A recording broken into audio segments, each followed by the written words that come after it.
Good morning students, welcome to BNT YouTube channel. BBA final year student, the subject that we used to discuss in this online lecture is strategic management and business policy. And for today's lecture, the topic will be classification of business objective. अब तक की classes में हमने basically business characteristics या what are the duties and responsibility of top management of managers उसको discuss किया था। आज की क्लास में जो टॉपिक को हम डिस्कस करने जा रहे हैं that is classification of business objective. It is generally believed that business has a single objective to make profit. भाई अगर जनरल टर्म्स में हम देखें तो ये माना जाता है कि बिजनेस का केवल और केवल एकमात्र उद्देश्य होता है वो होता है प्रॉफिट को अर्न करना। But it cannot be the only objective in business. While pursuing the earning of profit objective, business seeks to the interest of their owners in the group. भाई खाली अगर इसी प्रॉफिट की बात हम करें कि किसी भी बिजनेस में हमारा एकमात्र उद्देश्य अगर प्रॉफिट कमाना है तो जो बिजनेस ओनर है उसके पॉइंट ऑफ व्यू से भी हमें बहुत सारी चीजें सोचनी होती हैं कि आप प्रॉफिट कैसे कमा पाएंगे। Any business can not ignore the interest of his employ. Obvious सी बात है कि जो लोग हमारे साथ काम कर रहे हैं, जो हमारे कस्टमर्स हैं, जो हमारी कम्युनिटी है, उनके इंटरेस्ट के लिए भी हमें सोचना पड़ता है। ठीक है, for example no business can prosper in long run unless their wages is paid to the employ the customer satisfaction.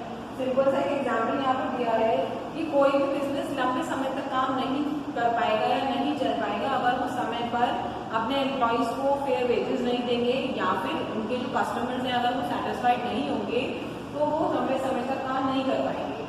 Again a business unit can prosper only if it enjoy the goodwill of the people in general. अगर general public में आपकी goodwill अच्छी है तभी तो आपको लोग जानेंगे, पहचानेंगे, आप और ज्यादा ग्रो कर सकते हैं। तो if it enjoys the support of goodwill, business objective need to be aimed at contributing the national goals as well as the international value. तो उसके आधार पर आज के लेक्चर में हम डिस्कस करते हैं the objectives of business, economic objective, social objective, human objective, national objective and global objective. One by one हम इसको डिस्कस करेंगे कि भाई कौन कौन से ऑब्जेक्टिव्स होते हैं। पहले बात करते हैं economic objective. Economic objective of a business refers economic is something related to money. Objective of earning profit and other objective may necessarily be pursued to achieve profit objective which include creation of customer, regular innovation and best possible use of available resources. तो economic objective सीधा सीधा ये कहता है कि हमें profit earn करना है, सबसे इम्पोर्टेंट ऑब्जेक्टिव होता है बिजनेस का, उसके बिना कुछ भी नहीं है। इसके साथ साथ रेगुलर टाइम पीरियड पे इनोवेशन होता रहे, कस्टमर मोटिवेट होता रहे, जितने भी हमारे अवेलेबल रिसोर्सेज हैं उनको हम सही तरह से यूज करें, कोई रिसोर्सेज वेस्ट ना हो। नेक्स्ट आता है इसमें आता है profit earning. Profit is the lifeline of business without which no business can survive in the market. Profit making is the primary objective for a business. Profit must be earned to ensure the survival of the business. तो profit help the business, केवल और केवल profit से आप अपनी business की लिवरिंग नहीं चला सकते हैं, बट ऑल्सो री इन्वेस्टमेंट का काम भी बिजनेस तभी कर पाएगा जब आप प्रॉफिट अर्न कर रहे हैं। ठीक है, जैसे कि क्रिएशन ऑफ कस्टमर्स। अब business unit can not survive unless there are customers to buy the product. भाई प्रॉफिट तो कमा रहे हो बट अगर नए कस्टमर्स नहीं बन रहे हैं, कस्टमर्स क्रिएट करना भी तो बहुत जरूरी है। जब तक कस्टमर नहीं होंगे, परचेज नहीं होगी तो फिर अर्न कैसे करेंगे। Again, a business can earn profit only when he or she have a good quality and service at reasonable price. भाई आपको ध्यान रखना है कि अगर आप गुड क्वालिटी की सर्विस रीजनेबल प्रोवाइड कर रहे हैं तो वो बेसिकली क्या होता है आपका एक इम्पॉर्टेंट एस्पेक्ट है। It attracts more customers towards it. दूसरा मैंने आपको बताया रेगुलर इनोवेशन। समय समय पर कुछ ना कुछ नया आपको करना है। पुराने चीजों को अगर आप चलाते रहेंगे तो कस्टमर को कुछ अट्रैक्ट नहीं करेगा। ठीक है, innovation means change which bring about improvement in the product, process of production and distribution of goods. ठीक है, next is reduction in the cost and increase in sales give more profit to the business. Use the power of looms in the place of hand looms. Use tractor in place of hand implement in farms. ये सब innovation के examples हैं कि आप किस तरह से customers को अट्रैक्ट कर सकते हैं कुछ ना कुछ नया करके। इसके बाद हमने डिस्कस किया था best possible use of resources. जितना ज्यादा पॉसिबल हो रिसोर्सेज को हमें यूज करना है, वेस्ट नहीं करना है। To run the business we have sufficient funds and capital. The amount of capital must be used, जैसे machinery, raw material, employment, cash to meet the day to day expenses. तो ये require various resources, जिसमें land, labour capital आप सबने पढ़ा तो availability of resources is unlimited. तो हमें कोशिश करनी है कि जो हमारे एम्प्लॉइज हैं वो एफिशिएंटली वर्क करें, प्रॉपर अपना एफिशिएंसी के साथ किसी भी तरह का कोई भी रिसोर्स वेस्ट ना हो, ठीक है। उसके बाद दूसरा ऑब्जेक्टिव आता है बच्चों social objective. Social something related to society.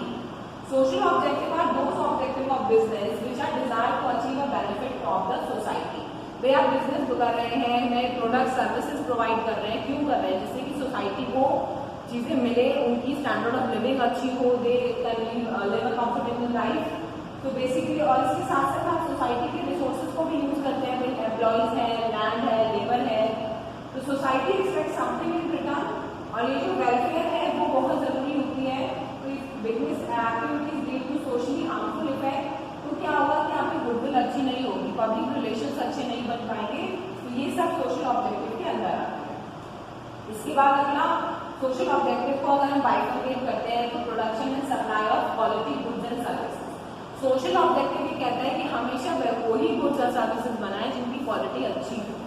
To produce better quality goods and supply it at the right time and the right price.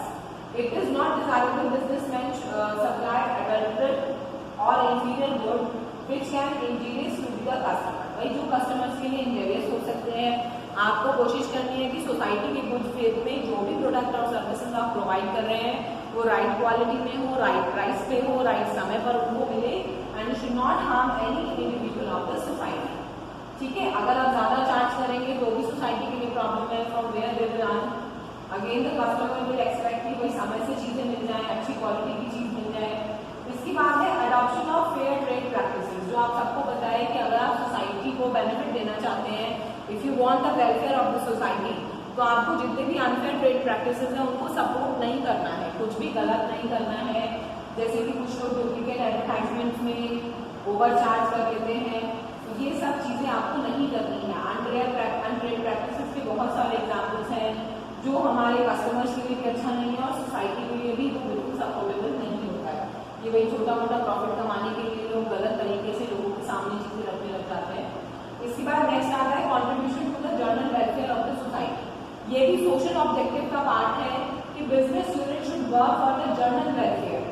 जैसे आपने देखा होगा बहुत सारे बिजनेस हैं जो बच्चों की एजुकेशन में, चाइल्ड वेलफेयर में, वुमेन वेलफेयर में, सोसाइटी वेलफेयर में कंट्रीब्यूट करते हैं, उनके एजुकेशन में कंट्रीब्यूट करते हैं। जो भी प्रॉफिट अर्न कर रहे हैं उसका कुछ हिस्सा बच्चों की पढ़ाई में, पार्क्स बनाने में, स्पोर्ट्स कॉम्प्लेक्स को डेवलप करने में, कि जिससे सोसाइटी में जो वेलबींग है वो अच्छी हो जाए, लोगों की क्वालिटी ऑफ लाइफ अच्छी हो जाए। तो जनरल वेलफेयर भी सोशल ऑब्जेक्टिव्स के अंदर आता है। अगला ऑब्जेक्टिव है human objective. Human objective refers to the objective aim and wellbeing and fulfilment of expectations of the employees. आपको ये ध्यान रखना है कि जो बिजनेस है वो बिना एम्प्लॉयज के तो नहीं चल सकता। जो कस्टमर्स हैं, जो लोग साथ में काम कर रहे हैं, एम्प्लॉयज जो है, उनके बारे में आपको सोचना बहुत जरूरी है। वो ह्यूमन वेलफेयर जो है उस पर आपको ध्यान रखना है। साइकोलॉजिकली, सोशोलॉजिकली आपके एम्प्लॉय सेटिस्फाई होंगे तभी तो एफिशिएंटली काम कर सकेंगे। Economic wellbeing of the employ. In business employ must be provided with time remuneration, incentive अगर उन्होंने परफॉर्मेंस अच्छी करी है। मतलब आपको ये ध्यान रखना है कि काम करने वाला बंदा पूरी तरह से सेटिस्फाइड हो, कहीं भी उसको डिससेटिस्फैक्शन नहीं होना चाहिए, साइकोलॉजिकली, सोशली। उसके बाद दूसरा है सोशल एंड साइकोलॉजिकल सेटिस्फैक्शन। कई बार ऐसा होता है कि काम करने का हमको पैसा तो मिल जाता है बट साइकोलॉजिकली हम सेटिस्फाई नहीं होते हैं कि भाई काम तो कर रहे हैं बट काम में वो मजा नहीं है, क्योंकि वहाँ का एनवायरनमेंट अच्छा नहीं है, आपकी ट्यूनिंग अच्छी नहीं है, आपके बारे में आपकी डिमांड्स जो है वो जरूरी नहीं है मॉनेटरी डिमांड हो, कई बार नॉन मॉनेटरी डिमांड्स भी होती है। कुछ लोग मॉनेटरी बेनिफिट से ज्यादा नॉन मॉनेटरी बेनिफिट्स में एप्रिसिएशन चाहते हैं कि आपने अच्छा काम किया है तो आपको लोग अप्रिशिएट करें। तो वो सब सोशल और साइकोलॉजिकल सेटिस्फैक्शन ऑफ एम्प्लॉयज में आता है। ठीक है, जैसे कि अगर एम्प्लॉयज की कोई ग्रेडियंस है तो टाइम टू टाइम उनको सॉल्व किया जाए, उनको सजेशंस दिया जाए। तो these are all included in human objective. उसमें तीसरा पार्ट आता है डेवलपमेंट ऑफ ह्यूमन रिसोर्सेज। ये बहुत जरूरी चीज है बच्चों, जो आजकल बिजनेस ऑर्गेनाइजेशन बहुत अच्छे से इस चीज को समझ चुके हैं कि जो भी एम्प्लॉयज आपके साथ काम कर रहे हैं उसको आपने ट्रेन किया तो work, but it is also important to make them develop. Development का एक प्रोसेस बहुत परमानेंट प्रोसेस होता है, जो आपके अंदर अगर एक बार आ गया, किसी एक स्किल को आपने डेवलप कर दिया तो आपके लिए लाइफ टाइम अचीवमेंट है। और हर एक एम्प्लॉय ये चाहता है, ह्यूमन ऑब्जेक्टिव का वो पार्ट है कि उनको ट्रेनिंग के साथ साथ डेवलपमेंट अपॉर्चुनिटीज मिले, ठीक है। तो it is very much important to provide them development programmes. Last one of human objective is wellbeing of socially and economic background people. बहुत सारे आपने देखा होगा जो भी लोग सोशली या इकोनॉमिकली वीकर सेक्शन से बिलोंग करते हैं, ऐसे एम्प्लॉयज की वेलबींग के लिए बहुत सारी चीजें सोसाइटी या बिजनेस अपनी तरफ से करता है। सोसाइटी तो करती है, गवर्नमेंट भी करती है, बट बिजनेस का भी एक इम्पॉर्टेंट ऑब्जेक्टिव है कि जो भी इकोनॉमिकली या सोशली बैकवर्ड पीपल हैं, तो जब आप स्टाफ को रिक्रूट करते हैं तो जैसे होता है मेंटली चैलेंज लोग हैं, फिजिकली किसी को प्रॉब्लम है, हैंडीकैप क्राइटेरिया है, तो उनके लिए कुछ ऑप्शन मिलते हैं। अगला ऑब्जेक्टिव आपके पास आता है नेशनल ऑब्जेक्टिव। भाई हर एक बिजनेस जो है नेशनल गोल्स को पूरा करना बहुत जरूरी है। नेशनल गोल्स में है कि भाई पर कैपिटा इनकम को हम कंट्रीब्यूट करते हैं, भाई time to time creation of employ. अगर बिजनेस कर रहे हो तो समय समय पर आपको लोगों के लिए जॉब्स भी निकालनी होगी जिससे कि उनका एम्प्लॉयमेंट रेशियो बढ़ जाए, ठीक है। जैसे सबसे पहले है प्रमोशन ऑफ सोशल जस्टिस। आपको ध्यान रखना है कि बिजनेस एक बहुत अच्छा प्लेटफॉर्म होता है जिसमें लोगों को इक्वल अपॉर्चुनिटीज मिल जाती हैं, जिसके बिहाफ पर सोशल जस्टिस प्रमोट होती है, चाहे वो वीकर सेक्शन हो, बैकवर्ड सेक्शन हो, तो बेसिकली उन लोगों को ज्यादा अट्रैक्ट करता है।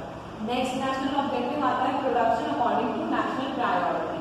हर एक बिजनेस को ध्यान रखना है कि अगर आप प्रोडक्शन प्रोसेस कर रहे हैं तो आपके नेशन में प्रायोरिटी में किस चीज की जरूरत है, पहले आप उसको प्रमोट करें। जैसे आप अभी कोविड का टाइम चल रहा है, पैंडेमिक सिनेरियो था, आपने देखा कि हमारे इंडिया ने बहुत ज़्यादा वैक्सीनेशन में तेजी दिखाई, ऑक्सीजन सप्लाई का डेवलपमेंट शुरू हो गया, बहुत जगह जगह पर प्लांट को सेटल कर दिया गया और वैक्सीनेशन की जितनी ज़्यादा डोज प्रायोरिटी की चाहिए पहले वो बननी स्टार्ट हुई। तो ये सब हमारे नेशनल गोल्स का एग्जाम्पल है, ठीक है। उसके बाद आता है contribute to the revenue of the country. Obviously जैसे मैंने बताया कि भाई अगर बिजनेस है, कस्टमर है, तो कस्टमर टैक्स पे कर रहा है, बिजनेस भी टैक्स पे कर रहा है, तो वो ऑल ओवर हमारी कंट्री की इनकम को कॉन्ट्रीब्यूट होता है। एक्सपोर्ट प्रमोशन भी इसके अंदर इंक्लूड होता है। अब हम बात करते हैं ग्लोबल ऑब्जेक्टिव्स की। ग्लोबल होता है वर्ल्ड वाइड। ऐसा नहीं है कि बिजनेस आपका कंट्री तक सीमित है, बिजनेस आपका आउटसाइड द कंट्री भी एक्सपैंड हो चुका है। तो आपको ध्यान रखना है एक्सपोर्ट पॉलिसी, इम्पोर्ट पॉलिसी के जरिए आप किस तरह से कंट्रीब्यूट कर सकते हैं। जैसे कि raise in general standard of company, आपने देखा होगा इम्पोर्टेड लोग प्रोडक्ट्स यूज कर रहे हैं या यहाँ के प्रोडक्ट जा रहे हैं बाहर, तो लोगों की जो स्टैंडर्ड ऑफ लिविंग है वो अच्छा हो गया है।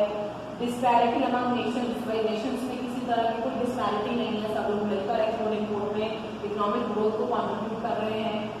Make available competitive goods and services को हम ग्लोबली अवेलेबल करा सकते हैं, ये भी एक अच्छा ऑब्जेक्टिव है ग्लोबल लेवल पर। तो आई होप आज के लेक्चर को आप इजीली समझ पाए हैं।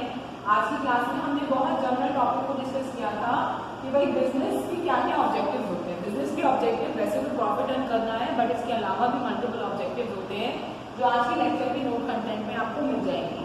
कहीं भी प्रॉब्लम है तो आप कमेंट सेक्शन में मेंशन करें। ऑडिबिलिटी इशू है तो आप ईयरफोन्स के साथ लेक्चर्स को सुने और इसके साथ इस लेक्चर कंटेंट को आपको शेयर कर दिया जाएगा जिससे वर्ड टू वर्ड आप उनको फॉलो कर सकें। Thank you class.